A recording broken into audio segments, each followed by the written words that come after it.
Asta versus Boruto. Two goats of new gen, which one do I think is stronger? I just want to preference this. These are my opinions and my scales. If you disagree, that is completely fine. I have no problem with it. Just know I won't be responding to anything. If you guys think Boruto wins, that's completely fine. If you think Asta wins, that's completely fine. Now, this comes from a request from one of my mutuals on TikTok. If you want to request a matchup, put it in the comments or message me on TikTok. Here's my account. Without further ado, we're going to look at Asta versus Boruto. For this, we are going to be using end of series Asta since Black Clover just ended.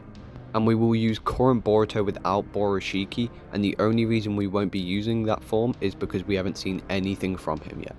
In this video, we will be going over both sides AP and speed, and comparing my two scales for these characters. So let's start with Boruto.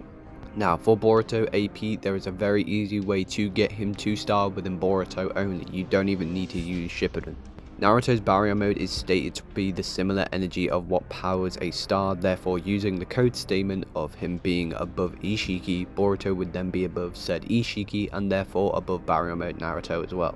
This would obviously get Boruto to start. Now, I would agree you can also argue Solar or Uni with Kaguya, however I think Uni is a quite high interpretation. So we'll be sticking with the star to solar for Boruto based on the fact that Kaguya's dimensions have stars and moons within them. This can easily be interpreted as a solar system, obviously. But Boruto's speed is a very long chain scale if I do say so myself, but one that does get him kind of high in terms of speed. The Raikage is stated to be light speed within the data book, and KCM1 Naruto is able to outpace him, making this version of Naruto obviously FTL. You then have one-tail Naruto matching a curse mark Sasuke, which is a 10 times multiplier. This would then mean that every tail Naruto gets from Kurama would be a 10 times multiplier. So obviously you do some basic math and you do 9 times 10, which gives you 90 times the speed of light for Naruto. Naruto then puts Sage mode on with KCM2, giving him a better version of the curse mark, which is another 10 times multiplier.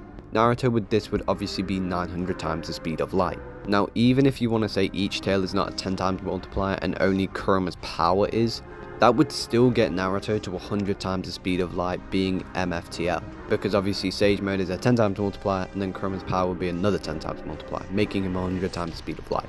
Now, we know characters like Jubidara is definitely over this version of Naruto because he's stronger than characters like Jubito, who KCM2 Naruto cannot be alone.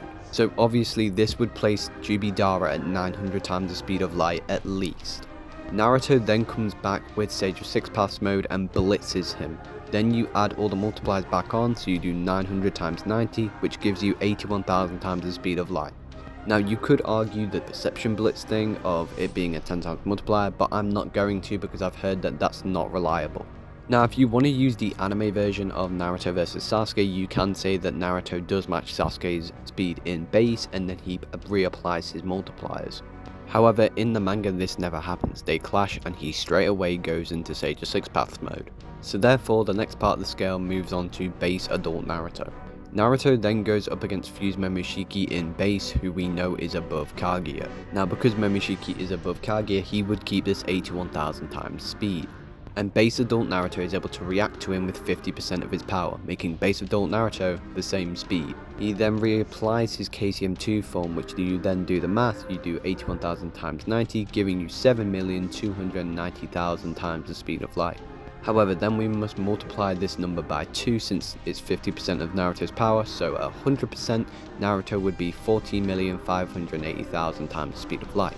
And Boruto is much stronger than this version of Naruto.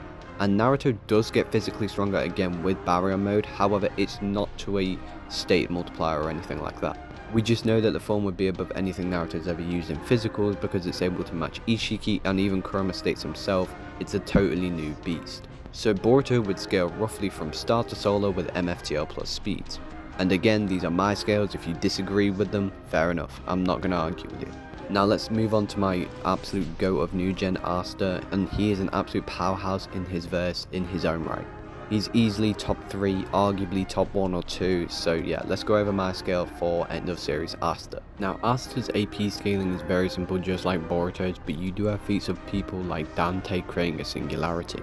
And I can't stress this enough of how much of an arse whooping current Asta would give Dante in a fight. Genuinely, it is a blitz and a one-shot. Now Dante's feat would get him to star level, since a black hole is a singularity and a black hole can be born from a star bigger than ours. Now it can range from star to solar, but this is just to give you an idea of where Black Clover scales as a verse, and as I said, Dante is significantly weaker than the majority of the cast currently. Anyway, the main scale for Asta would be comfortably Galaxy and Uni at a highball. This is based off Dorothy's glamour world holding a galaxy within it, and we can also see multiple stars within it as well. Now we know it's a completely separate space from the real world, as Dorothy says it herself. You can argue Uni due to Lux stating it's endless, and then she backs it up this idea by saying the impossible is possible, obviously referencing Lux's idea when Magna calls that impossible. So we then know the glamour world would contain stars and a galaxy and possibly be a universe in size. Lucifer is then able to break this spell with his mere presence of mana, making him Galaxy, and Asta is then able to defeat Lucifero. Bearing in mind this is a 50% Lucifero, and again, current Asta is massively above Lucifero at the end of the series. Now for speed, Black Clover has been light speed since near the beginning of the series. And no, Yami's light speed statement does not contradict anything because it does not say at the speed of light. He's just saying it's light speed as in any speed that is faster than light, and this is the type of language that perfectly fits within Yami's character. We know characters from Black Clover take mana from their surroundings and the elements of their magic. And in chapter 308 and 309 of Black Clover we see a ray of light shoot up and split the clouds, and this is when Yuno gets star magic. Now there is a distinct difference between star and sun magic, meaning that this light did not travel to their star as in their sun. So we can take the distance of the closest star, which is 4.2 light years away, and we'll even lowball it to an hour. This is due to Asuka having a 30-minute time limit of Devil Union, and we can see that he uses it twice, meaning the fight at least lasted for an hour.